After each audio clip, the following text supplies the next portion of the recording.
This is a set of problems, और इन problems को देखकर किसी किसी के मन में ऐसे विचार उठ सकते हैं कि जिस स्क्रीन पे आप इसको देख रहे हो उसी स्क्रीन को तोड़ के भाग जाओ, ठीक है। बट होल्ड ऑन, इसमें मैंने कई सारे लेवल टच किए हुए हैं। तो कुछ क्वेश्चंस स्कूल लेवल के हैं, कुछ क्वेश्चंस इसमें नीट और जेई मेंस के लेवल के हैं, और कहीं कहीं पर इसमें जेई एडवांस का भी फ्लेवर है। तो अगर आप किसी पर्टिकुलर क्वेश्चन को नहीं कर पा रहे हो तो मेनली उसका रीज़न ये होगा कि आपका लेवल शायद यहाँ पर है और वो क्वेश्चन इस लेवल पे है। तो आपका लेवल इधर है, क्वेश्चन आपसे यहाँ एक्सपेक्ट कर रहा है, तो बट नेचुरल है कि ये जो गैप है ना, this becomes a pinching point. But तो सीधी सी बात है यार, अगर आपका लेवल इतना है और मैं इसी लेवल का क्वेश्चन पूछूं तो आप सीखोगे क्या उसमें, राइट? कुछ लर्निंग है नहीं उसके अंदर। तो अगर आपका लेवल यहाँ पर है और हम इस लेवल पे पढ़ाई कर रहे हैं, तो ये जो गैप है ना, ये इसकी वजह से you try to push your limits, और वो जो डिफरेंस है उसकी वजह से ही कहीं ना कहीं फ्रॉम डीप इनसाइड एक आवाज़ आती है, give up give up give up. तो आपको उस आवाज़ को दबाना है। और पर्सनली मुझे ये काफ़ी अच्छा प्रॉब्लम लगता है। It is one of my favourites to teach beginners. तो नए स्टूडेंट्स को काइनेमेटिक्स सिखाने के लिए मैं जनरली इस क्वेश्चन को यूज़ करता हूँ। एंड ट्रस्ट मी, एक बार आप इस क्वेश्चन को समझ गए पूरा, भले ही खुद सॉल्व करके या फिर मेरे सॉल्यूशंस की हिंट देख के, तो with in few minutes your thought process and your understanding of kinematics will go in a different zone. आपका लेवल अंडरस्टैंडिंग काफ़ी डिफरेंट हो जाएगा, काफ़ी बेटर हो जाएगा ऑफ कोर्स।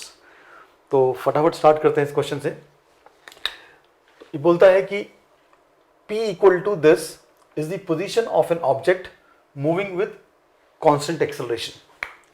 तो देखो, जो इसमें की वर्ड्स है ना, वो क्या है? एक्सेलरेशन इज कांस्टेंट और ये इसकी पोजीशन है।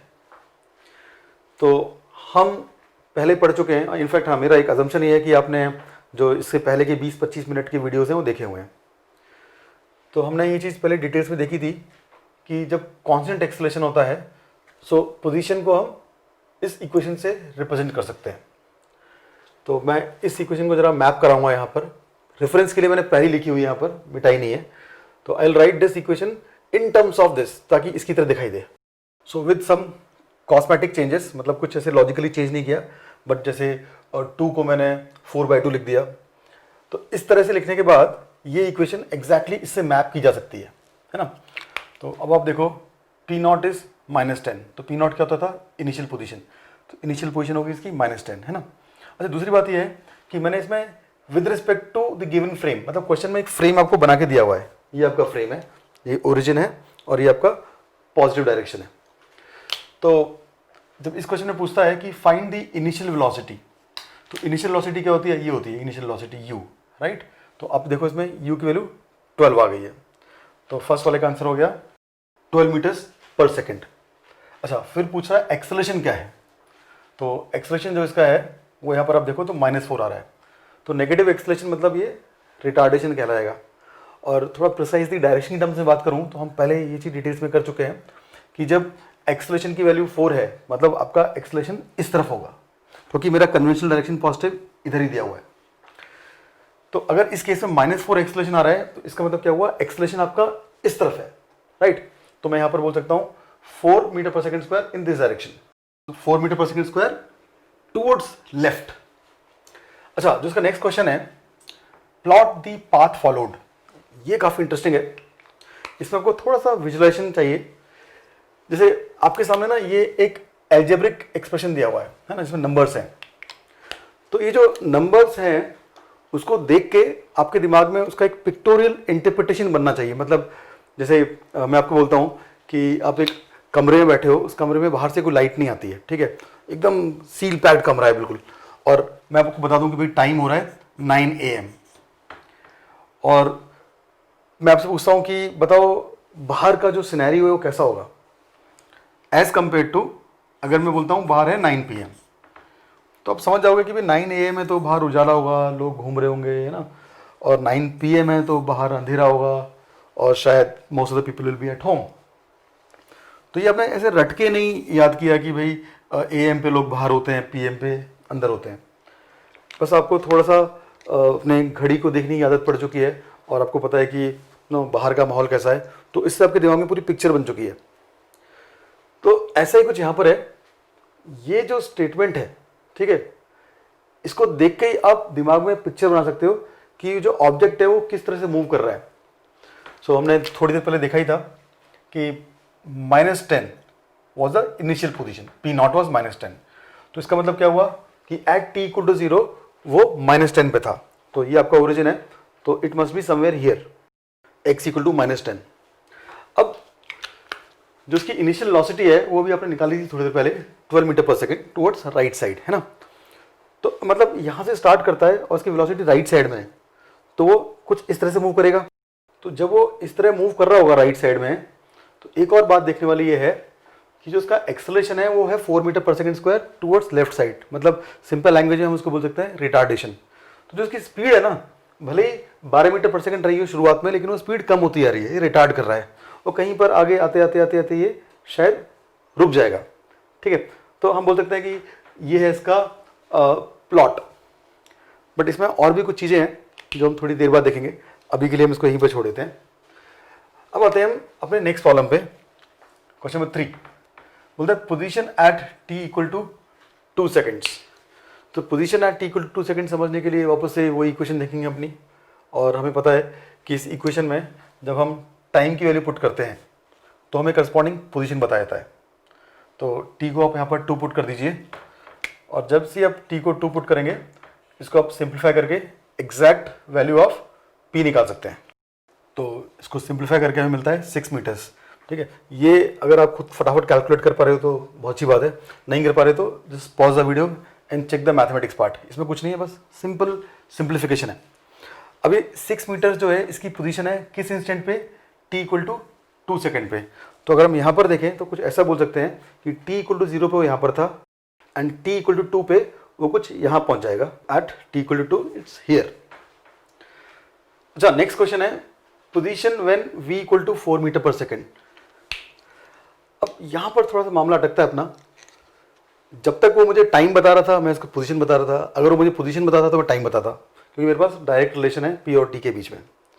लेकिन अगर वो मुझे बोलता है कि भाई जब वेलोसिटी 4 मीटर पर सेकेंड होगी, है ना, टुवर्ड्स राइट साइड, तो उसकी पोजीशन क्या होगी।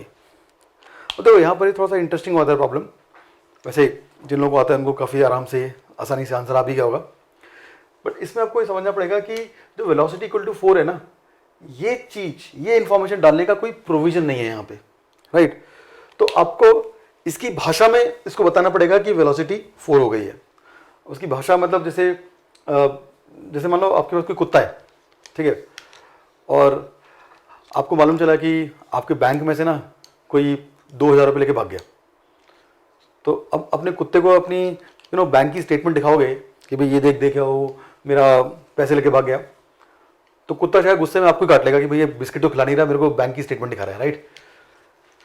तो उस कुत्ते को ना उसकी भाषा में समझाना पड़ेगा आपको, कि जैसे आपको मालूम चल गया कि इस बंदे ने मेरे पैसे लिए हैं, तो कुत्ते को शू करना पड़ेगा, राइट। तो कुत्ते की लैंग्वेज क्या है, शू, तो समझ में आएगा उसको वहाँ पर। तो यहाँ पर भी ऐसा ही है, यहाँ पर वेलोसिटी इक्वल टू 4 यहाँ पुट नहीं कर पा रहे, तो इसकी भाषा ये है कि आप उसको टाइम बताओ उसको कि टाइम क्या है। क्वेश्चन क्या पूछ रहा है, देखो पोजीशन बतानी है आपको, पोजीशन बताएगा आपको वो, है ना, क्वेश्चन में भी दिया हुआ है आपको p इक्वल टू दिस, तो पोजीशन बताएगा, लेकिन आप उसको टाइम बताओगे तो पोजीशन बताएगा। उसने आपको बताई है वेलोसिटी, तो ठीक है, तो आप इस वेलोसिटी को यूज करके आप टाइम निकालो। तो अब थोड़ा सा कॉमन सेंस यूज करो, कौन सा फॉर्मूला ऐसा है जो टाइम और वेलोसिटी के बीच में आपको लिंक करके देगा, of course v equal to u plus a t. और वो फॉर्मूला भी इसीलिए वैलिड है बिकॉज यहाँ पर कॉन्स्टेंट एक्सेलरेशन है। So we can write v equal to u plus a t. Initial velocity क्या है इसमें, 12 मीटर पर सेकेंड, तो +12 डालना है -12 डालना है। तो इसको हम पहले कई बार देख चुके हैं कि अगर ये मेरा कन्वेंशनली पॉजिटिव डायरेक्शन ये वाला है, राइट, और u की वैल्यू उसने 12 दी है इस तरफ, तो u +12 हो जाएगा। अगर मेरा कन्वेंशनल पॉजिटिव डायरेक्शन ये वाला होता और वेलोसिटी 12 यहाँ पर होती, तो मेरे को उसको -12 पुट करना पड़ता। तो it is a simpler case, अपना कन्वेंशन भी इसी साइड का है और अपनी वेलोसिटी भी इसी साइड की है, तो मैं u को पुट करूँगा +12। अब आते हैं एक्सेलरेशन पे, जो यूजुअली थोड़ा ट्रिकी रहता है। अब इस एक्सेलरेशन के बारे में मैंने बहुत डिटेल्स में पुराने लेक्चर में बात की हुई है, तो यहाँ पर मैं सिर्फ रिजल्ट्स यूज़ करूँगा। इसका एक्सेलरेशन हमें मालूम है 4 टुवर्ड्स लेफ्ट, मतलब -4। इनफैक्ट यहाँ भी -4 दिया हुआ डायरेक्टली, तो मैं a को पुट कर दूंगा -4। तो इसको सिंप्लीफाई करके हमें मिलेगा v equal to 12 minus 4t। अब आपको क्लियरली दिखने लग गया होगा कि ये वेलोसिटी और टाइम के बीच का रिलेशन है ना। और इस क्वेश्चन में इसने पूछा था कि आपको पोजीशन निकालनी है जब वेलोसिटी ये हो। तो अब एक काम करो, इस वेलोसिटी से पहले टाइम निकालो ये फॉर्मूला यूज करके, और जो टाइम आएगा उसको आप यहाँ सब्स्टिट्यूट कर दो, आपको पोजीशन मिल जाएगी, राइट। तो बहुत ईजी है। इसने वेलोसिटी दी है 4, तो मैं v को पुट करूंगा +4, क्योंकि इसने राइट साइड में बताई है वेलोसिटी। तो ये हो गया +4। अब इसको बस सिंप्लीफाई करना है to get the value of t। तो मुझे मिल गया टाइम इक्वल टू 2 सेकेंड्स। तो यहां पर लिखा था position when v equal to 4। इसको मैं कैसे पढ़ूंगा पता है? मैं पढ़ूंगा position when time equal to 2। तो एक इनडायरेक्ट क्वेश्चन था थोड़ा सा, ठीक है। तो इस टाइम इक्वल टू 2 सेकेंड्स को मैं कहाँ सब्स्टिट्यूट करूंगा? तो बट नेचुरल है, यहाँ करूंगा। तो जब मैं टाइम को यहाँ 2 पुट करूंगा इन दोनों वेरिएबल्स को रिप्लेस करके, तो सीधी सी बात है, मेरे को वही आंसर मिलेगा जो पहले मिला था, क्योंकि ये क्वेश्चन मैं पहले सॉल्व कर चुका हूँ। Position at t equal to 2 seconds, right. तो मेरी कैलकुलेशन थोड़ी बच गई यहाँ पे। तो इसका मतलब ये हुआ कि फोर्थ वाले का आंसर वही है जो थर्ड वाले का आंसर है, बिकॉज थर्ड वाले में डायरेक्टली बोला था पोजीशन निकालनी है 2 सेकंड पे, और फोर्थ वाले में इनडायरेक्टली बोला था पोजीशन निकालनी है 2 सेकंड पे, है ना। इनडायरेक्ट तरीका था बोलने का। तो इसका आंसर भी सेम आएगा, दैट वाज 6 मीटर्स। तो यहाँ पर मेंशन कर देता हूँ। तो कॉमन आंसर आ गया दोनों के लिए 6 मीटर्स। ओके, जो नेक्स्ट क्वेश्चन है वो है when will it reach the origin. अच्छा, when will it reach the origin काफी सिंपल क्वेश्चन है, बिकॉज इसमें वो आपको पोजीशन बता रहा है ना। When will it reach the origin, तो ओरिजिन उसकी पोजीशन है, राइट। तो इस पोजीशन पे कब पहुंचेगा? तो हम बोल सकते हैं कि वही सेम जो रिलेशन है, इसमें आप इसकी पोजीशन फीड कर दो। तो पोजीशन को इसी की लैंग्वेज में फीड करना पड़ेगा, है ना, क्योंकि आपको मालूम है कि ओरिजिन का मतलब होता है ये पॉइंट। तो यहाँ पर क्या है? p equal to 0। तो p को आप 0 सब्स्टिट्यूट कर दो और इसको सॉल्व करके आएगा वो अपना आंसर होगा। सी, मैं जानबूझ के ना इस पूरी क्वेश्चन को बहुत ज़्यादा डिस्टर्ब नहीं कर रहा, ताकि आपके दिमाग में काफ़ी क्लैरिटी रहे कि ये हो क्या रहा है। नहीं तो मैं पूरे जब इसके जो मैथमेटिकल प्रोसेसिंग वाले जो पॉइंट्स हैं वो सारे लिखना स्टार्ट कर दूंगा, तो it will become a deep sea of equations. तो आपका फील चले जाएगा वहाँ से। तो अब मैं इसको फटाफट सॉल्व कर देता हूँ। p को 0 डाल के I will get 0 equal to this term, and simplifying it I will get this quadratic equation. अभी आप वीडियो को पॉज करके इसको पूरा देख सकते हैं, बिकॉज इसमें कुछ एक्सप्लेन करने के लिए कुछ नहीं है, सिर्फ ये मैथमेटिकल सोल्यूशन है। तो इस क्वाड्रेटिक इक्वेशन को सॉल्व करके मुझे 2 आंसर आ गए t के, 1 and 5, and that is little surprising, right. शायद कुछ लोगों को पता होगा, जिनको नहीं पता उनको लग सकता है मैंने गलती कर दी कुछ, या फिजिक्स गलत है, बट ऐसा कुछ नहीं है। देखो, t इक्वल टू 1 and 5 आने का जो रीज़न है उसको ऑपोजिट सर्च करते हैं। अभी क्या हो गया, ऐसे 2 आंसर क्यों आ गए? क्योंकि देखो t इक्वल टू 0 पे यहाँ पर था, -10 पे, दैट वाज मेकिंग सेंस, और t इक्वल टू 1 पे वो ओरिजिन पे आएगा, है ना। इसके हिसाब से 2 आंसर है, t equal to 1 and 5 seconds. तो 1 सेकेंड पे वो यहाँ पहुँच गया होगा, उसका भी सेंस बन रहा है, क्योंकि देखो t इक्वल टू 2 सेकेंड पे यहाँ पहुँचा था, हम पहले निकाल चुके हैं। तो हम बोल देते हैं कि भाई आप t इक्वल टू 1 सेकेंड पे यहाँ पहुँच गए। लेकिन ये 5 सेकेंड का फंडा समझ नहीं आ रहा है। ये तो आगे जा रहा है ना, तो आगे जाना चाहिए इसको, 5 सेकेंड में और आगे होना चाहिए कहीं। तो इसका जो रीज़न है वो है ये 2 टर्म्स। देखो, इसकी जो वेलोसिटी है 12 मीटर पर सेकेंड थी शुरुआत में, है ना, यहाँ भी हमने निकाला था 12 मीटर पर सेकेंड, और इस वेलोसिटी का डायरेक्शन क्या था? राइट साइड, क्योंकि +12 है तो राइट साइड। तो इसका मतलब जब ये बॉडी यहाँ पर थी तो ये 12 मीटर पर सेकेंड की स्पीड से यहाँ भाग रही थी। अब 12 मीटर पर सेकेंड स्पीड से भागते भागते क्या हुआ होगा? वो रिटार्ड हुई होगी, रिटार्डेशन हुआ है। ये कहाँ से मालूम चला आपको? ये मालूम चला आपको यहाँ से। देखो, 4 मीटर पर सेकेंड स्क्वायर का जो एक्सेलरेशन है ना, वो लेफ्ट साइड में है, और हम पहले भी देख चुके हैं इसको कि इसका जो एक्सेलरेशन है वो -4 है, मतलब रिटार्ड हो रही है वो। और एक और तरीका है इसको पता करने का, देखो स्टार्टिंग में 12 है, और इस पॉइंट पे t इक्वल टू 2 सेकेंड पे इसकी वेलोसिटी क्या आई थी? 4 मीटर पर सेकेंड। थोड़ी देर पहले हमने देखा था ये कि जो इसकी पोजीशन है ये वाली, है ना, इस पे इसकी वेलोसिटी है 4। तो पहले इसकी वेलोसिटी 12 थी, अब कम होते होते यहाँ पर 4 हो गई है, बिकॉज ये रिटार्ड हो रहा है। तो कम होते होते होते आगे क्या होगा? एक पॉइंट ऐसा आएगा वहाँ पर इसकी वेलोसिटी 0 हो जाएगी, राइट। वो पॉइंट कौन सा होगा आई डोंट केयर, बट कहीं ना कहीं इसकी वेलोसिटी 0 हो जाएगी। अच्छा, एक बार इसकी वेलोसिटी 0 हो गई, उसके बाद क्या होगा? तो समझ में आपको आ गया होगा शायद कि वेलोसिटी 12 है, कम होते होते होते होते 0 हुई, लेकिन एक्सेलरेशन तो अभी भी कंटिन्यू रहेगा उसका इस डायरेक्शन में। तो होगा ये कि 12 से कम होते हुए 0 होगी, फिर 0 के बाद उसकी वेलोसिटी इस डायरेक्शन में चालू हो जाएगी, ठीक है। वापस सुनो एक बार, 12 इसकी वेलोसिटी पहले यहाँ पर थी, है ना, और एक्सलेरेशन इसका यहाँ पर था, है ना, टूवर्ड्स लेफ्ट, तो मतलब रिटार्ड हो रही है।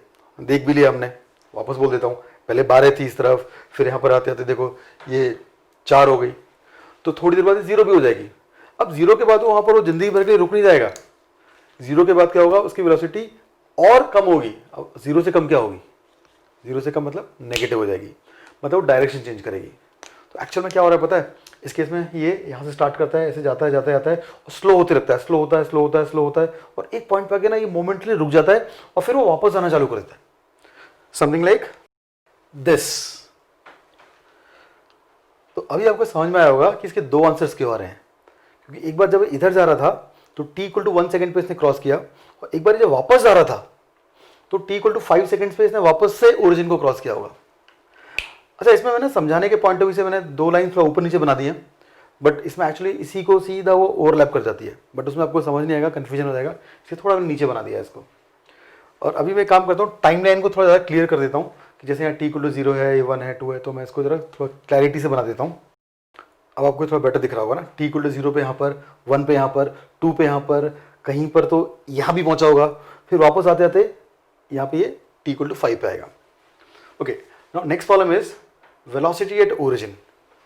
तो पूछता है इस ओरिजिन पे इसकी वेलोसिटी क्या है, पर ध्यान रहे इसमें 2 आंसर्स पॉसिबल हैं, क्योंकि एक बार इसकी वेलोसिटी इधर होगी और एक बार वेलोसिटी इधर होगी, और ऐसे क्वेश्चन में मैंने देखा है कई बार स्टूडेंट्स गलती कर जाते हैं और इस पर काफ़ी छोटा सा एक ट्रैप होता है और उसमें फंस जाते हैं। तो वेलोसिटी निकालने के लिए मैं वापस से वही फॉर्मुला यूज करूंगा, v = u + at, जिसको हम थोड़ी देर पहले यूज कर चुके थे। u की वैल्यू कितनी है, +12, एंड a की वैल्यू आई थी -4। तो उसको सिंप्लीफाई करते हैं और वापस से वही सेम इक्वेशन, आप इसको टाइम दो, ये आपको वेलोसिटी देगा, ठीक है। तो क्वेश्चन क्या था इसका, वेलोसिटी एट ओरिजिन। तो ओरिजिन पे वेलोसिटी निकालने के लिए आपको यहाँ का टाइम पता होना चाहिए।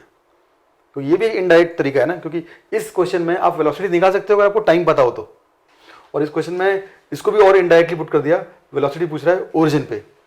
वैसे इसको निकालने के कुछ डायरेक्ट फॉर्मुलेस होते हैं, v² - u² = 2a इस टाइप के, बट मैं उन फॉर्मुलों को यूज करना नहीं चाहता। तो ओरिजिन पे ये पहुंचता है 1 सेकेंड पे, या पहले निकाल चुके थे, तो अब t को 1 पुट कर दीजिए, आपको वेलोसिटी मिल जाएगी। बट ये t = 5 पे भी ओरिजिन पे पहुंचा है, तो एक बार आपको 5 भी पुट करना पड़ेगा। तो आपको अंदाजा लग चुका होगा कि एक वेलोसिटी आपकी इधर आएगी और एक वेलोसिटी आपकी इधर आएगी। Let's put the value. अगर आप t को पुट करोगे 1, तो हमें मिलता है यहाँ पर 8 मीटर/सेकेंड, और ये पॉजिटिव वैल्यू है, मतलब इस साइड रहेगी वेलोसिटी, और that is in the sync with what we thought earlier ना। यहाँ पर इसकी स्पीड इसी डायरेक्शन में, तो जो चीज़ यहाँ पर 12 मीटर/सेकेंड थी वो कम हो गया यहाँ पर 8 मीटर/सेकेंड हो गई। अच्छा, अगर मुझे निकालना है इसकी वेलोसिटी इस पॉइंट पे क्या है, कॉमन सेंस से आप आंसर डायरेक्टली दे पाए होंगे, लेकिन हम ठीक है इसको बहुत रूटीन मेथड से करेंगे। तो यहाँ पर मैं t को 1 की जगह 5 पुट कर दूंगा। Let's see what do I get. जब मैं इसका 5 पुट करूंगा तो मुझे अपनी इक्वेशन मिलेगी कुछ इस तरह से, और आंसर आता है -8 मीटर/सेकेंड, राइट। तो माइनस सुनते ही आपके दिमाग में घंटी बज गई होगी कि माइनस का मतलब क्या हुआ, ये डायरेक्शन रहा होगा। तो इसका मतलब इस पॉइंट पे इसकी जो स्पीड है वो 8 ही है, देखो 8 है, लेकिन डायरेक्शन उधर है। अब ये छोटे छोटे जो रिजल्ट है ना, ये जैसे सब क्वेश्चन सॉल्व करते रहोगे आपके दिमाग में बैठने लग जाएंगे, और आपको इनको एक्सप्लिसिटली मतलब अलग से सॉल्व करने की जरूरत नहीं पड़ेगी, और आप डायरेक्टली बोल दोगे 8 मीटर/सेकेंड इन दिस डायरेक्शन। तो इस डेटा को अगर मैं यहाँ पर फिल करूँ तो कुछ इस तरह से रिप्रेजेंट करूँगा, 8 मीटर/सेकेंड टुवर्ड्स राइट एंड लेफ्ट। तो एक बार राइट में और एक बार लेफ्ट में। अच्छा, अब मूव करते हैं नेक्स्ट पे। ये मेरा फेवरेट पार्ट है, फाइंड द मैक्सिमम। अंग्रेजी थोड़ी गलत है, फाइंड दी लिखना चाहिए, लेकिन ठीक है कोई बात नहीं, आप भावनाओं को समझ लो। Find the maximum x for x > 0। ये लिखने की जरूरत नहीं थी। एक्चुअली पूछ रहा है कि इस पूरे पाथ में x की मैक्सिमम वैल्यू क्या होगी, मतलब वो इस पॉइंट की बात कर रहा है, राइट। सबसे बड़ा x इसमें यहाँ पर है पॉजिटिव साइड में, बट इसमें इन्होंने एक नाटक कर दिया यहाँ पर, without using any other formula, and that's the trap. आपको सिर्फ इसको यूज करके बताना है कि ये लेंथ कितनी है, how much is this length. तो एक बार वीडियो पॉज करके खुद ट्राई करो। So I hope you gave a fair try. Meanwhile मैं भी जरा एक शॉर्ट नैप लेकर आ गया, बहुत तेज नींद आ रही थी। अच्छा, ये क्वेश्चन आपसे बन गया है तो बहुत अच्छी बात है, बट नहीं भी बनाए ना तो भी it's perfectly fine. I have seen many students, मैंने कई सारे स्टूडेंट्स देखे हैं जो क्लास 11th के बिगनिंग में, क्लास 11th के स्टार्टिंग में इस क्वेश्चन को सॉल्व नहीं कर पाए थे, but still they ended up getting a very good rank in IIT JEE। तो कई बार स्टूडेंट्स के दिमाग में ना एक गलत चीज़ बैठी होती है, एक मिसकॉन्सेप्शन बैठा होता है कि भाई उन्हें क्वेश्चन दिया गया है, अगर उन्होंने आंसर निकाल दिया तो अच्छा है, नहीं आंसर निकाला है तो बुरा है। ऐसा नहीं है। जो ये JEE नीट लेवल के जो क्वेश्चंस होते हैं, इनमें ज़रूरी नहीं कि आपका हर बार आंसर आ जाए, बट ज़रूरी ये है, मोर इम्पॉर्टेंट इज़ कि उस आंसर को निकालने के लिए आपने उसके बारे में कितना सोचा है। तो ये एक मिसकॉन्सेप्शन है कि भाई सोचा है तो क्या हुआ सर, क्या उखाड़ लिया हमने, आंसर तो आया नहीं। नो, नथिंग लाइक दैट, ऐसा कुछ नहीं है। उस सोचने की वजह से आपको जो मेजर एडवांटेज मिलता है वो ये है कि जब मैं अब इसको समझाऊंगा ना, तो आपकी जो ग्रास्पिंग है वो डेफिनेटली बेटर रहेगी एंड रिटेंशन भी ज़्यादा रहेगी। आप जल्दी समझोगे भी और ज़्यादा टाइम तक आपके दिमाग में वो कॉन्सेप्ट रहेगा। तो स्टार्ट करते हैं। देखो, इसने पूछा है फाइंड दी मैक्सिमम एक्स। अब ये मैक्सिमम है मिनिमम है ये बात की बात है। सबसे पहले देखो पूछ क्या रहा है, वो आपसे एक्स पूछ रहा है ना। मतलब जैसे मान लो कि बोलता हूँ कि what is the weight of the heaviest cricket bat in the international cricket. तो अच्छा, आप इमेजिन करो कि अभी अभी मतलब कुछ घंटों पहले आपको ये बताया गया है कि स्पोर्ट्स में एक क्रिकेट नाम का भी एक स्पोर्ट होता है, उसमें इक्विपमेंट्स यूज़ होते हैं, जैसे बैट हो गया, बॉल हो गया, है ना। और इसी तरह सोशल स्टडीज़ भी आपने अभी भी सीखी है कि नेशनल क्या होता है, इंटरनेशनल क्या होता है। तो ऐसे टाइम पर जब आपसे ऐसा क्वेश्चन पूछा जाए तो आपका दिमाग वहीं बनना जाएगा, राइट। हो सकता है आप कन्फ्यूज़ हो जाओ कि क्योंकि आपको कुछ पता ही नहीं है इसमें, और अंग्रेजी भी आप पहली बार सीख रहे हो मान लो। तो इस क्वेश्चन में ना आप एक्चुअली में कन्फ्यूज़ हो जाओगे कि पूछना क्या आता है, बोलना क्या चाहता है, करूँ क्या इसको मैं। तो सबसे बेसिक चीज़ क्या है, पहले आप ये समझो कि वो जो पूछ रहा है ना वो है ये, वो आपसे वेट पूछ रहा है ना। अब वेट भी ऐसा नहीं किसी भैंसे का वेट बता दिया आपने, है ना। वेट आपको बताना है बैट का, फिर आप थोड़ा उसमें फाइन ट्यून करते हो अपने प्रॉब्लम को, तो बैट का। अब उसमें भी वो बैट हैवीएस्ट होना चाहिए, और उसमें भी किसी इंटरनेशनल क्रिकेट वाले बंदे का होना चाहिए। ऐसा नहीं है कि भाई कोई गली नुक्कड़ में खेल रहा है और बैट में ईंट बांध के खेलना चालू कर दे, है ना। तो आपका थॉट प्रोसेस यहाँ से इवॉल्व होता है और धीरे धीरे धीरे वो सारी डिफरेंट पैरामीटर्स को कंसीडर करना चालू कर देता है। तो वैसे इसका आंसर है 1.47 kg। सचिन तेंदुलकर का bat is considered to be the heaviest bat in the world. चलो ठीक है, तो यहाँ पे ये हमारा प्रॉब्लम स्टेटमेंट है, और इसको मैं क्रिकेट से थोड़ा फील देने के लिए रिलेट कर रहा था। ये बोलता है find maximum x for x is greater than 0 without using any other formula. तो ये दुनिया भर की चीज़ साइड में रखो, आप ये देखो कि वो आपसे पूछ रहा है एक्स की वैल्यू, है ना। एक्स पूछ रहा है आपसे वो, तो एक्स जो है वो क्या होता है, मतलब मान लो इस पॉइंट पे है तो एक्स की वैल्यू 6 हो गई, राइट। इस पॉइंट पे है तो एक्स की वैल्यू 6.5 हो गई, और हमारा जो इक्वेशन है उसमें पी एक्स को रिप्रेजेंट करता है। तो इनडायरेक्टली ये आपसे पी की वैल्यू पूछ रहा है। जैसा कि मैंने अपनी क्रिकेट वाली एनालॉजी में आपसे वेट पूछा था, तो यहाँ से पी पूछ रहा है। लेकिन वहाँ पर जब वेट पूछा गया था उसके साथ दुनिया भर के बहुत सारे स्पेसिफिकेशन से, कंस्ट्रेंट से, कि वो क्रिकेट बैट का वेट होना चाहिए, हैवीएस्ट बैट का होना चाहिए, इंटरनेशनल क्रिकेट वाले बंदे का होना चाहिए। तो यहाँ पर भी कुछ कंस्ट्रेंट्स हैं, लेकिन बहुत सिंपल कंस्ट्रेंट्स हैं, मे बी अपनी तरह से डिफिकल्ट हो, बट एक ही कंस्ट्रेंट है। वो कंस्ट्रेंट क्या है, मैक्सिमम एक्स। मतलब आपको पी की मैक्सिमम वैल्यू निकालनी है। अच्छा, x is greater than 0 mention किया हुआ है, मतलब आपको इधर निकालनी है, राइट। तो आप इधर देखोगे ना, बहुत सिंपल सी बात है, ये है पी की मैक्सिमम वैल्यू इस पॉइंट पे। तो आप इस फॉर्मूले से पूछोगे कि भाई इस पॉइंट पे पी की वैल्यू क्या है, फॉर्मूले को कुछ सुनाई नहीं देगा।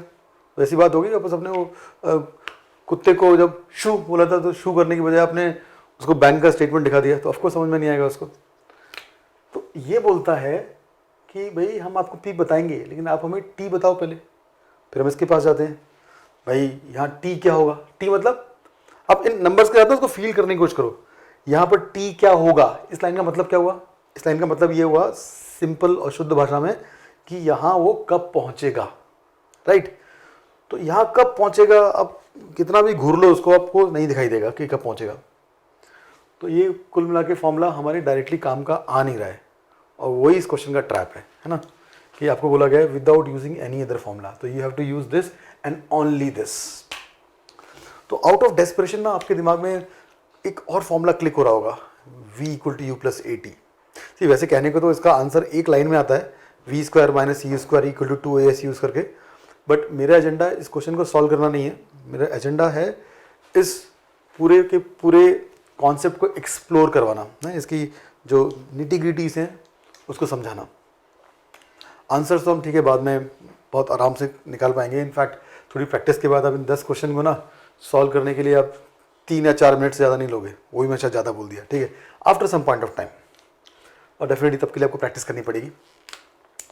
तो वापस से आते हैं अपनी कश्मकश के साथ कि भाई यहाँ पर वो कब पहुँचेगा, कब पहुँचेगा, क्यों पूछ रहे हो कब पहुँचेगा, क्योंकि ये पूछ रहा है कब पहुँचेगा। तो मैंने कहा ठीक है, एक काम करें, फॉर्मूला एक यार v equal to u plus a t, है ना, उस फॉर्मूले में अगर आप v की वैल्यू डाल देते हो तो टाइम की वैल्यू मिल जाती है। अच्छा, ये सब कहाँ से आया दिमाग में, क्योंकि मुझे पता है कि इस पॉइंट पे ना वो रेस्ट पे है, वो जो एक्सट्रीम पॉइंट है ना वहाँ पर उसकी वेलोसिटी 0 है। देखी होगी आपने, 12 थी पहले, है ना, फिर कम हुई होगी, यहाँ 8 हुई है, निकाली थी हमने थोड़ी देर पहले, तो 12 से कम होकर 8 हुई, फिर कहीं 4 हुई होगी, है ना, वो भी हमने निकाली थी, फिर इस पॉइंट पे 0 हो गई, तो यहाँ पर वो रेस्ट पे आ गया होगा, इसलिए पीछे गया है, वो हम पहले भी देख चुके हैं। तो मतलब इसकी वेलोसिटी 0 है, ये हमें पहले से पता है। तो ये जो फॉर्मूला है ना, ये हमारी हेल्प कर सकता है, this will come to our rescue. तो इसको जरा अप्रोप्रिएट वैल्यू डाल के यूज़ करते हैं। u की वैल्यू 12 है, a की वैल्यू हम निकाल चुके थे -4 है, ये सब बहुत बार कर चुके हैं, तो मैं डायरेक्टली लिख देता हूँ यहाँ पर u12 a -4 एंड सॉल्व करके मिलेगा कुछ एक ऐसा रिलेशन। तो ये रिलेशन किस चीज़ में हेल्प करता है आपकी, ये आपको वेलोसिटी बताता है इस बॉडी की, अगर आप इसमें टाइम सब्स्टिट्यूट कर दोगे तो। जैसे टाइम इक्वल टू 0 डालोगे तो वेलोसिटी आएगी 12, और सही बात है शुरुआत में 12 थी, लेकिन मुझे यहाँ पर वेलोसिटी या फिर टाइम कुछ तो निकालना है। क्या निकालना है, टाइम निकालना है भाई, टाइम की प्रॉब्लम है, बहुत देर से पूछ रहा हूँ टाइम क्या है। तो वेलोसिटी पहले से पता है कितनी, 0, तो v को आप 0 सब्स्टिट्यूट कर दो और इस सिंपल सी इक्वेशन से आपको मिल जाएगा टाइम इक्वल टू 3 सेकेंड्स।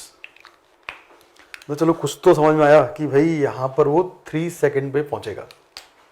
तो मैंने पुराने वाले पैटर्न में इसको भी 3 लिख दिया, मतलब t इक्वल टू 0 पे यहाँ पहुँचा है, t इक्वल टू 1 पे यहाँ पहुँचा है, t इक्वल टू 2 पे ये ऑब्जेक्ट यहाँ पहुँचा है, 3 पे यहाँ पहुँचा है, और फिर टर्न मार लिया उसने, 4 पे यहाँ, 5 पे यहाँ, 6 पे यहाँ, 7 पे, ऐसे वो पीछे की तरफ भाग गया। और ये चीज़ हम थोड़ा पहले भी देख चुके थे। अब जब एक बार फिर समझ में आ गया कि t इक्वल टू 3 सेकेंड पे यहाँ पहुँचता है, तो मैं इसको बोलूँगा भाई ये बता कि t इक्वल टू 3 पे p की वैल्यू क्या है। तो भाई डेस्परेशन आ गई मेरे अंदर, बहुत देर हो गई, ठीक है, कि बता p की वैल्यू क्या है। उसने पूछा कब, तो तभी पूछा था, वो पूछा था कब, तो मैंने बोला t इक्वल टू 3 पे बता, राइट। तो now I substitute the value of t as 3, यहाँ भी और यहाँ भी। एक बार जब मेरे को प्लेटफॉर्म सेट मिल गया, तो अब मैं पूरी भड़ास निकाल दूंगा, फटाफट सॉल्व कर दूंगा इसको। तो अब सिंप्लीफाई करके p की वैल्यू आती है 8 मीटर्स, थोड़ा फास्ट फॉरवर्ड कर दिया है, अब इसको पॉज करके देख लीजिए। तो 8 मीटर का मतलब ये हो गया कि 3 सेकंड पे वो यहाँ पहुँचेगा 8 मीटर, ठीक है। और यहाँ मैंने इसको 8 मीटर मार्क मेंशन कर दिया। तो इस क्वेश्चन का जो आंसर है वो तो मुझे मिल गया कि x is 8 metres and this is the maximum value of x। But वाकई आपने क्या क्वेश्चन सॉल्व कर लिया है? नो, कि क्वेश्चन की जो बेसिक कंडीशन थी वो थी without using any other formula, और आपने चीटिंग की है, आपने फॉर्मूला ये यूज़ किया है। तो कोई बात नहीं, थोड़ा फील लेने के लिए हमने कर लिया, बट अब वापस से ना थोड़ी डबल एनर्जी के साथ इस क्वेश्चन को सॉल्व करने की कोशिश करते हैं कि without using any other formula. तो यहाँ पर आपको एक पजल जैसी फीलिंग आएगी, मे भी शायद आपको थोड़ा एक डिटेक्टिव जैसा फील आए, कि जैसे एक होता ना जासूस कैसे सोचता है कि उसको एक मर्डर साइट पे एक बंदा मिला है ना, उसने सुसाइड नोट लिखा है कि हाँ मैं सुसाइड कर रहा हूँ, और उसके यहाँ गोली लगी हुई है। बाद में आप पता लगाते हो कि यार वो लेफ्टी था और यहाँ गोली लगी हुई है, तो कुछ तो कॉन्ट्रडिक्शन है। तो ऐसे इनडायरेक्ट क्लूज है ना, इनडायरेक्ट क्लूज को आप यूज़ करते हो ये पता करने के लिए कि वो सुसाइड तो नहीं थी, डेफिनेटली मर्डर था। तो यहाँ पर भी कुछ इनडायरेक्ट क्लूज हैं जिसको यूज़ करके मैं इस क्वेश्चन को सॉल्व कर सकता हूँ। बट ध्यान रहे आप इस इंफॉर्मेशन को यूज़ नहीं कर सकते, बिकॉज इस इंफॉर्मेशन को निकालते टाइम पर आपने कुछ रूल्स ब्रेक किए थे। आपको कोई दूसरा फॉर्मूला यूज़ करना अलाउड नहीं था, है ना, without using any other formula, लेकिन आपने v equal to u plus a t use किया था। तो देखो ये इन्फॉर्मेशन करेक्ट है, मगर हमें यूज़ नहीं करना है। अब इस क्वेश्चन को अगर मैं सॉल्व करने की कोशिश करूं सिर्फ इसी पॉइंट को इंस्पेक्ट करते करते कि भाई ये पॉइंट है, कितना दूर है, कितना दूर है, कितना दूर है, तो कुछ नहीं मिलने वाला, शाम हो जाएगी। तो थोड़ा उसके आसपास मुझे उसकी सराउंडिंग्स में देखना पड़ेगा। I have to inspect other situations also. जैसे कि जब उस डिटेक्टिव को बोला गया था कि पता लगाओ मर्डर है कि सुसाइड है, तो वो मर्डर सुसाइड छोड़कर ये देख रहा था कि वो आदमी खाना किस हाथ से खाता था। हाँ, मतलब लेफ्टी था, तो लेफ्टी बंदा राइट साइड में इस तरह से गोली तो नहीं मारेगा, तो वहाँ से आपको मालूम चल गया था कि अरे वो मर्डर है। तो एग्जैक्टली यहाँ पर भी ऐसा ही है। ये पॉइंट मैक्सिमम है, ये पता लगाना है, उसके लिए आप थोड़ा इधर जाओ, है ना, थोड़ा इधर जाओ, तो यहाँ का मुआयना करो क्या हो रहा है। देखो आपको मालूम चलेगा कि हर एक पोजीशन पे ये ऑब्जेक्ट 2 बार पहुँचता है।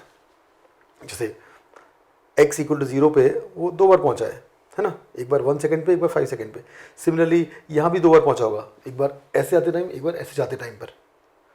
तो अभी आपको शायद थोड़ी हिंट लगी होगी कि जनरली सारे पॉइंट्स पे वो 2 बार पहुँचता है, एक बार इस जर्नी में और एक बार उस जर्नी में।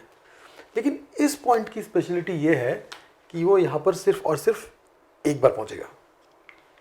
So this is the special value of p, है ना, ये एक स्पेशल वैल्यू है p की, which exists only for one value of t।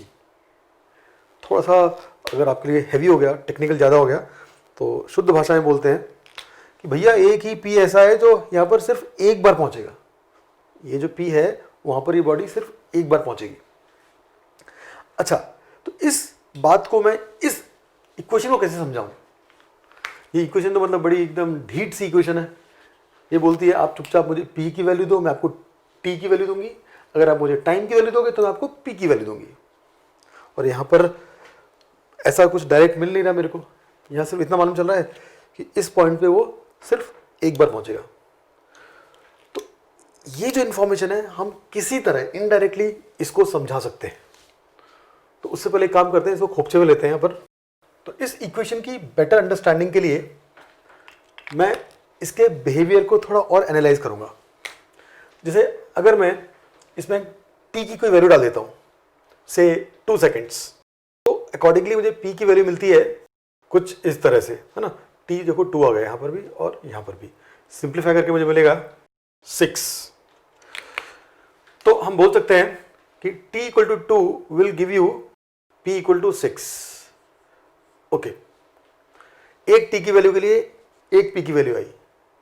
लेकिन अगर मैं p को कुछ सब्स्टिट्यूट कर दूं, मान लो से 6 पुट कर दूं, then let's see what do we get. फिर हमें कुछ ऐसा एक्सप्रेशन मिलेगा, है ना। p को मैंने 6 पुट कर दिया और सब कुछ एज इट इज लिख दिया। तो मैथमेटिकली प्रोसेस करता हूं उसे, तो एक क्वाड्रेटिक इक्वेशन आती है और उसको सॉल्व कर करके फाइनली मुझे t की 2 वैल्यूज आती हैं, 2 and 4। तो हम बोल सकते हैं p equal to 6 gives you 2 and 4। देखो जब t को पुट करते हो, टाइम को पुट करते हो, पोजीशन यूनिक आती है, लेकिन पोजीशन को पुट करते हो तो टाइम यूनिक नहीं आता है ना। और इस चीज़ को हम यहाँ भी देख चुके थे पहले। एक क्वेश्चन मैंने सॉल्व किया था जहाँ पर मैंने बोला था आपको कि when will it reach the origin, तो हम देख चुके थे ओरिजिन में 2 बार आता है। इसी तरह से हमें एक और चीज़ मालूम चल गई कि ये p इक्वल टू 6 पे 2 बार आता है, एक 2 पे और एक 4 पे। तो अगर मैं इसको एक डे टू डे लाइफ से कंपेयर करूं तो भी इट मेक सेंस। देखो अगर मैं आपसे पूछता हूं कि कल आप शाम को 7 बजे कहाँ थे, तो उसका आप एक ही आंसर दोगे कि मैं भाई से पूना के प्राइम एकेडमी ऑफिस में बैठा था। तो मैंने आपको टाइम बताया, आपने मुझे एक प्लेस बताई, है ना, एक पोजीशन बताई। लेकिन जब मैं आपको पोजीशन बताता हूँ कि भाई आप प्राइम एकेडमी पूना के ऑफिस में कब बैठे थे, तो उसके मल्टीपल आंसर्स आएंगे, है ना। एक टाइम पे आप एक ही प्लेस पे हो सकते हो, लेकिन एक प्लेस पे आप मल्टीपल टाइम में हो सकते हो। और कहीं ना कहीं this equation is in the agreement with that logic. एक टाइम पे एक ही प्लेस आती है, मगर एक प्लेस पे 2 टाइम आ सकते हैं। थोड़ा सा मैथमेटिकली बात करें तो अगर आप t की वैल्यू सब्स्टिट्यूट करते हो तो ये एक लीनियर इक्वेशन बन जाती है, p equal to some constant. लेकिन जब आप पोजीशन की वैल्यू पुट करते हो तो एक क्वाड्रेटिक इक्वेशन बन जाती है। तो मैथ्स अपना लॉजिक इस तरह से देता है कि मैथ्स को नहीं पता है कि आप एक बार में दो जगह जा सकते हो कि नहीं जा सकते। मैथ्स को ये सब नहीं पता, मैथ्स सिर्फ कुछ वेरिएबल्स के बीच के रिलेशंस हैंडल करना जानता है। तो उसने अपनी भाषा में बता दिया कि हाँ भाई, हमारी बात और आपकी बात एक ही है कि आप एक समय पे एक ही जगह जा सकते हो, लेकिन एक जगह पे आप दो समय पे जा सकते हो। लेकिन इस पॉइंट पे वो सिर्फ एक टाइम पे पहुंचेगा। ये चीज आपको इनडायरेक्टली पता चली है।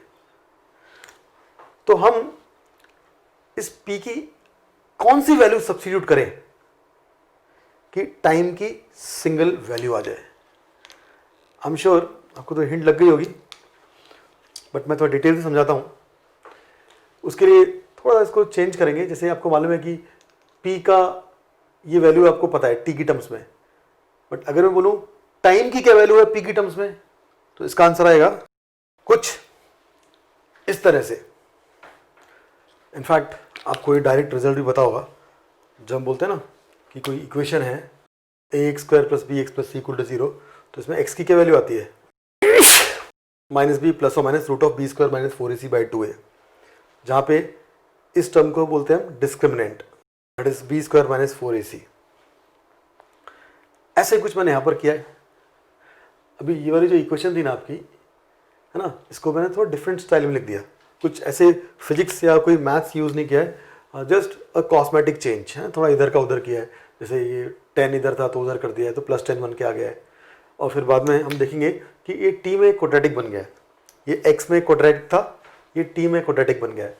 यहाँ पर x स्क्वायर का कोफिशिएंट a था, है ना, यहाँ पर आप देखो t स्क्वायर का कोफिशिएंट 1 है, क्योंकि मैंने पूरे को 2 से डिवाइड किया, फाइनली आ गया। आप वीडियो पॉज करके देख सकते हो, ठीक है, बहुत सिंपल मैथमेटिकल प्रोसेसिंग है। और जब इस इक्वेशन को हम देखते हैं तो टी स्क्वायर कोफिशिएंट 1 है और t का कोफिशिएंट -6 है, और ये जो है ये आपका c है, कांस्टेंट है, इसको रिप्रेजेंट करता है। तो ये वाला फॉर्मूला हमने यहाँ लगा दिया, तो t की वैल्यू आ गई इस तरह से। थोड़ा सिंप्लीफाई करके हम इसको ऐसे लिख सकते हैं। तो जिसमें डिस्क्रिमिनेंट वाला टर्म जो है वो आप देखेंगे तो ये है, see this is the term which we call discriminant. अगर आपको क्वाड्रेटिक इक्वेशन काफ़ी अच्छी तरह से आता है तो आप मेरी स्पीड से मैचअप कर पा रहे होंगे। अगर नहीं कर पा रहे फॉर एनी रीज़न तो इट्स परफेक्टली फाइन। आपको थोड़ा सा मैथ्स में और प्रैक्टिस करनी है, उसके लिए आप वीडियो पॉज करके इसको अच्छी तरह दोबारा देखो एक बार। तो इसको हम बोलते हैं डिस्क्रिमिनेंट। इसको क्यों बोलते हैं डिस्क्रिमिनेंट आपको पता है? Why do we call it discriminant? Because it discriminates between two roots. ये जो डिस्क्रिमिनेंट है ना, इसी की वजह से दो रूट्स में अंतर आता है, ठीक है। अगर ये डिस्क्रिमिनेंट नहीं रहा तो एक ही रूट आएगा। मान लो ये डिस्क्रिमिनेंट है ना, ये वाला टर्म जो है ये 0 हो जाए, ये 0 हो गया तो ये टर्म आएगा 3। अब ये टर्म क्या होता है, डिस्क्रिमिनेंट जो होता है, ठीक है, उसकी वजह से एक टर्म जो आया हुआ है ना, ये एक बार ऐड होता है, एक बार सब्ट्रैक्ट होता है। तो एक बार ऐड और एक बार सब्ट्रैक्ट होने की वजह से टी की दो वैल्यूज आती हैं। तो अगर किसी तरह ये डिस्क्रिमिनेंट ही 0 हो जाए तो टाइम की एक ही वैल्यू आएगी। और ये भी आपने क्वाड्रेटिक में पढ़ा हुआ है ना, कि quadratic equation has got unique root when discriminant equal to 0। तो यहां पर शायद you are able to connect few dots. मेरा क्वेश्चन क्या था? मेरा क्वेश्चन ये था, भाई ऐसा कौन सा पोजीशन है जहां पर वो एक ही बार पहुंचता है, मतलब ऐसी कौन सी पोजीशन है जहां पर t की एक वैल्यू आती है, मतलब for which p time has a unique value. अब देख रहे हो कितना इंटरेस्टिंग सा पार्ट है। उसने किस लैंग्वेज में पूछा, मैंने उसको किस लैंग्वेज में इंटरप्रिटेट किया। क्योंकि जब मैथ्स को समझाऊंगा तो मैथमेटिक्स को ये समझ में नहीं आएगा, बट ये समझ में आ जाएगा कि भाई p की वो कौन सी वैल्यू है जिसके लिए t यूनिक आए। और आपको सीधा सीधा आपके सामने सब प्लेटर में पड़ा हुआ है अभी कि अगर आप चाहते हो t की यूनिक वैल्यू आए, मतलब t की एक ही वैल्यू आए, तो ये जो डिस्क्रिमिनेंट है ये 0 होना चाहिए। तो बेसिकली आप इसको मार डालो तो t सिंगल आ जाएगा। अब देखो ये 0 कब होगा, जब 16 - 2p 0 हो जाएगा, और यहाँ से आपको मिलेगा p = 8। तो मतलब जो हाईएस्ट वैल्यू है, मैक्सिमम वैल्यू है p की, वो 8 है, हमने पहले भी निकाली थी। और एक और चीज़ देखो, जब डिस्क्रिमिनेंट 0 होगा मतलब ये टर्म पूरा 0 हो जाएगा, राइट, बिकॉज ये 8 डिस्क्रिमिनेंट बाई 2 है।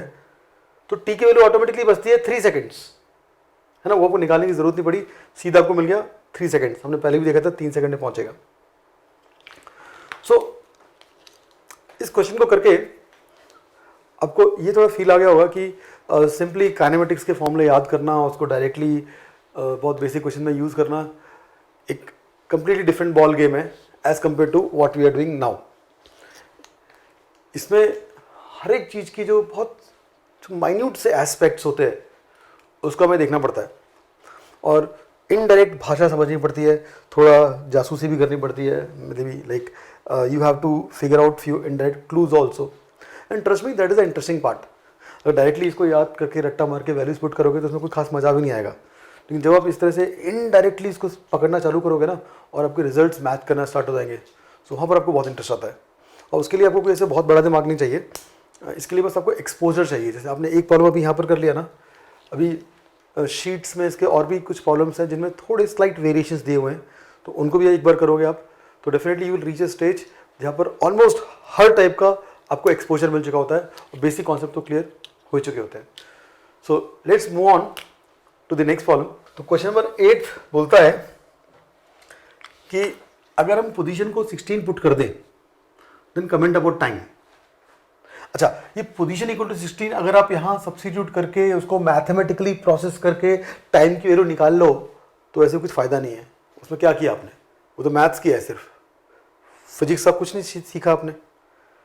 सी, अगर बिना सब्स्टिट्यूट किए और बिना उसको सॉल्व किए आप पहले ही अगर बता पाओ या फिर बताने की कोशिश करो कि टाइम कैसा होगा, वहां पर आपके कॉन्सेप्ट्स की कहीं ज़्यादा अच्छी पॉलिशिंग हो जाएगी।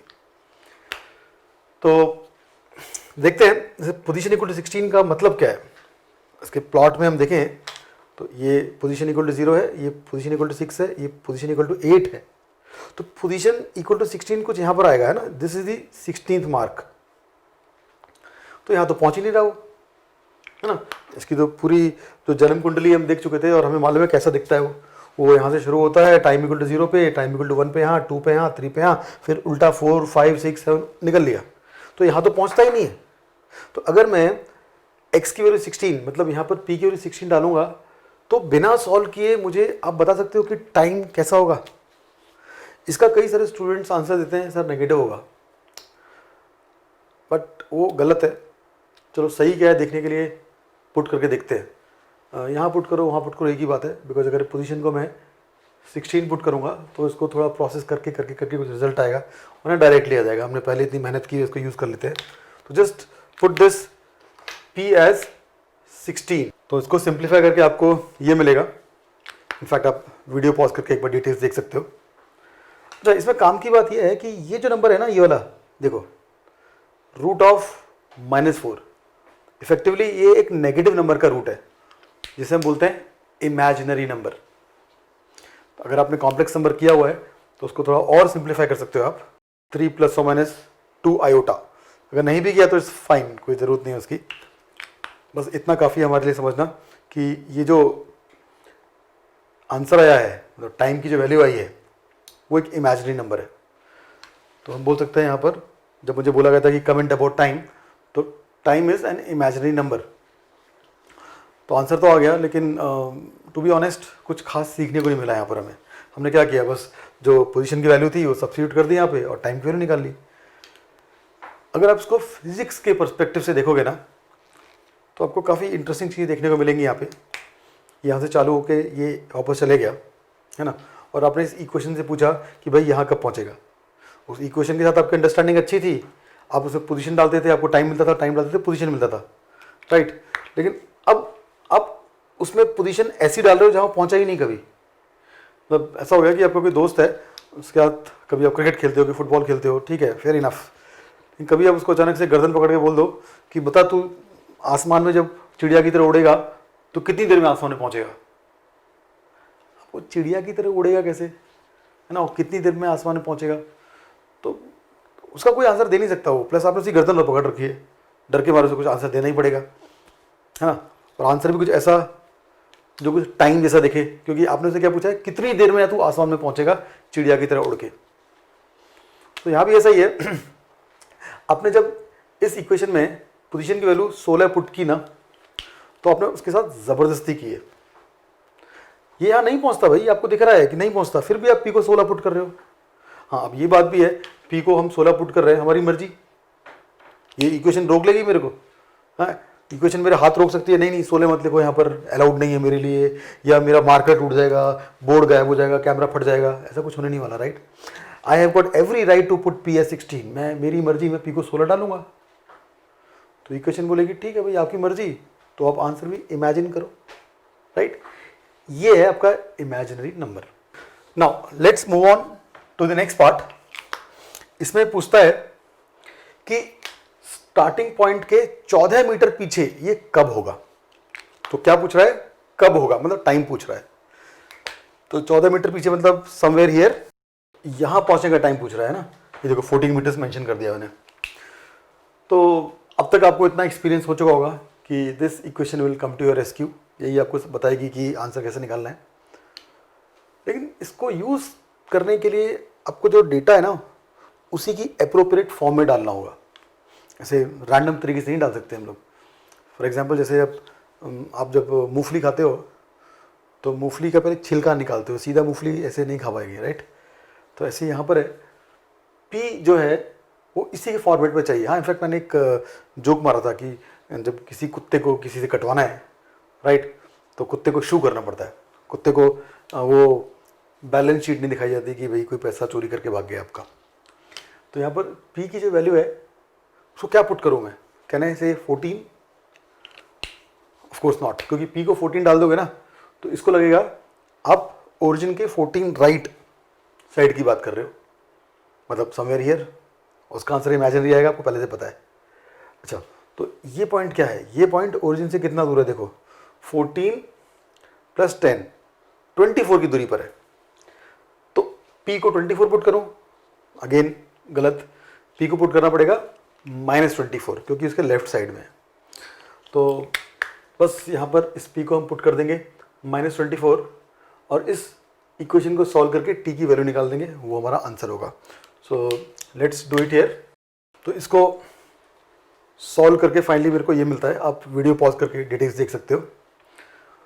क्वाड्रेटिक इक्वेशन को सॉल्व किया और मेरे को फाइनली मिल गया t = 7 एंड -1, मतलब t की वैल्यू आ रही है 7 सेकेंड एंड -1 सेकेंड।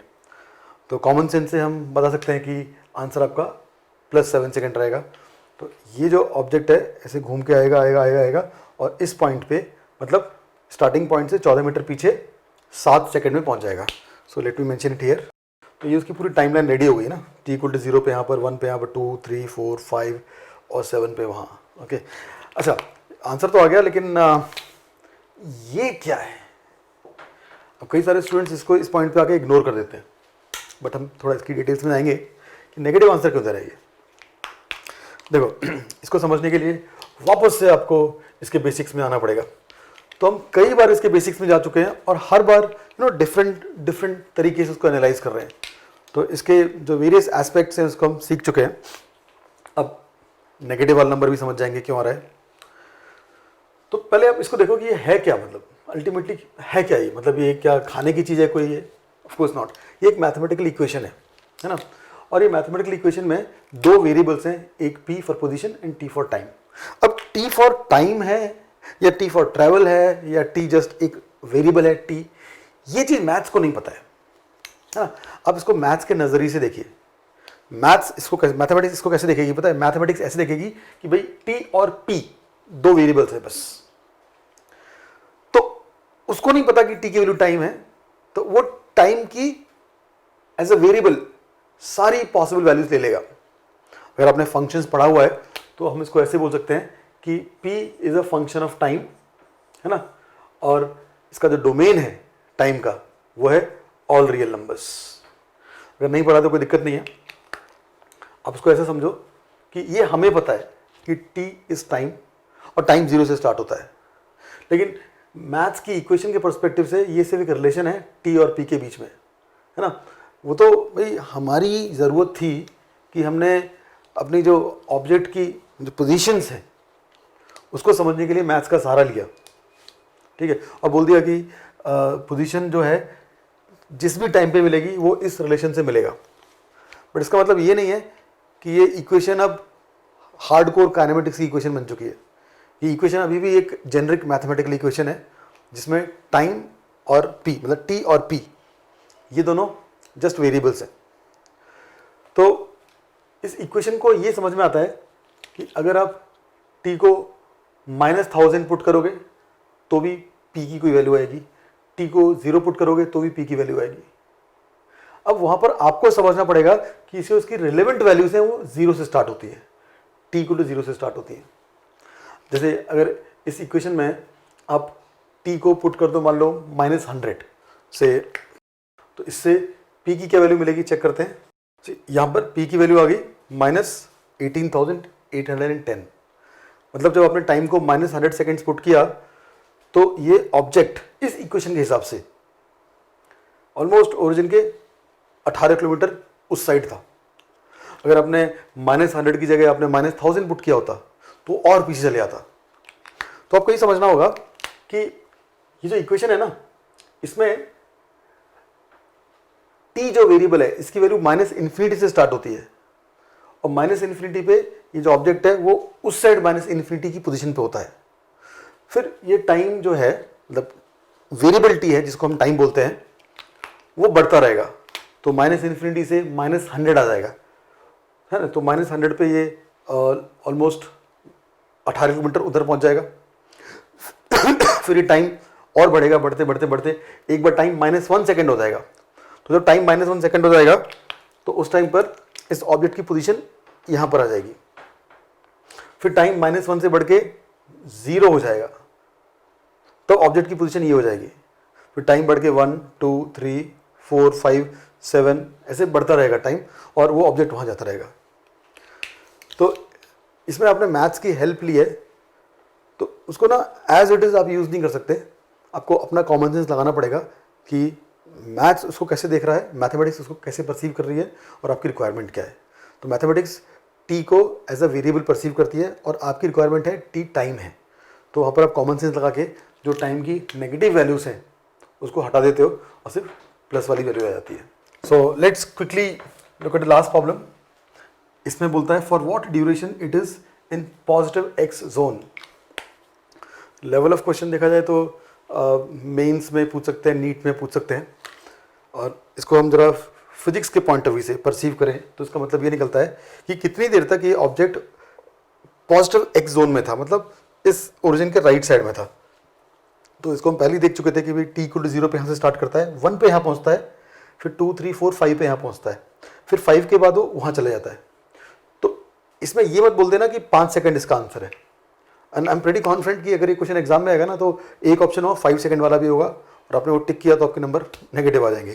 ठीक है, तो अब ध्यान दो, फर्स्ट सेकंड 1 सेकंड पे एंट्री मारता है यहाँ पर और 5 सेकंड पे निकलता है। तो कितनी देर तक इस जोन में रहा? 5 - 1, 4 सेकंड्स के लिए वो इस जोन में रहा। तो आंसर आ गया 4। सो आई होप ये सारे क्वेश्चंस आपको समझ में आ गए हैं। सी अभी ये 2-3 मिनट की बात जरा सुन लो, ये शायद आपकी ज़्यादा काम की है एज कम्पेयर टू दिस। अब हो सकता है कि आपको आराम से समझ में आ गए हो, ये भी हो सकता है कि आपको शायद समझ में ना आए हो। तो समझ में ना आए हो तो इसके आगे आपके 2 ऑप्शन है, या तो आप इस पर गिव अप मार दो, छोड़ दो इसको, राइट, देन डेफिनेटली उसके आगे अंधकार ही अंधकार है, या फिर you just go through this video once again, maybe twice, and I am pretty confident इसको 1-2 बार भी देखोगे ना, और इसके जो ट्यूटोरियल शीट के क्वेश्चन हैं वो करोगे, तो बहुत जल्दी आपको ना इसके ऊपर ग्रिप मिलनी चालू हो जाएगी, और उसमें एक्सपर्टीज तो आपकी इसमें आएगी, but more importantly you will develop lots of interest in this topic. आपने इसमें कुछ चीज़ों पर अगर गौर किया हो तो इसकी स्पेशलिटी ये रही है कि इसमें डायरेक्टली सिर्फ ऐसे फॉर्मूला यूज़ करने का फंडा नहीं है, इसमें काफ़ी चीज़ें इनडायरेक्ट है। मतलब आपसे कुछ चीज़ पूछता है ना, और आपके सामने कुछ नॉन इन्फॉर्मेशन होती है, मतलब कुछ डेटा होता है जो आपने पहले पढ़ा हुआ है कि किस तरह से हम पोजीशन को टाइम से रिलेट करते हैं। तो ये जो क्वेश्चन पूछ रहा है उसकी इन्फॉर्मेशन को थोड़ा सा प्रोसेस करके एक कंपैटिबल फॉर्मेट में, मतलब जो हम इसमें पुट कर सकते हैं, वो आपको सोच के डालना पड़ता है, और इसमें डेफिनेटली आपको थोड़ा दिमाग यूज़ करना पड़ेगा। अब वो दिमाग यूज़ करने में मतलब basically I can say that you are trying to negotiate with those traps जो उसके अंदर जो ऐसे ट्रैप्स होते हैं ना, उसको आप खोलने की कोशिश करते हो। तो कई सारे स्टूडेंट्स ऐसे हैं जो ऐसे ट्रैप्स अपने आप ही खोल देते हैं। May be they have got natural flare for such questions, but एक अच्छा खासा चंक ऐसा है जिनको ये चीज़ें नेचुरली क्लिक नहीं होती हैं, उनको थोड़ी प्रैक्टिस करनी पड़ती है। तो वो प्रैक्टिस का मतलब क्या हुआ, ये वीडियो आपने देखा और ट्यूटोरियल शीट से कुछ क्वेश्चन सॉल्व कर लिए, राइट। बट एक बार आपने इन चीज़ों को ध्यान से देख लिया और थोड़ी प्रैक्टिस कर ली, so all such things will get settled in your brain. और फिर नेक्स्ट टाइम जब आप इन चीज़ों को यूज़ करते हो तो वो नेचुरली आनी चालू हो आती हैं। और एक्चुअली हुआ ही होता है कि वो कॉन्सेप्ट ईजी नहीं हुए होते, आपका लेवल ऑफ अंडरस्टैंडिंग बढ़ गया होता है। And that is the main agenda when we actually prepare for these competitive examinations. Okay, bye-bye.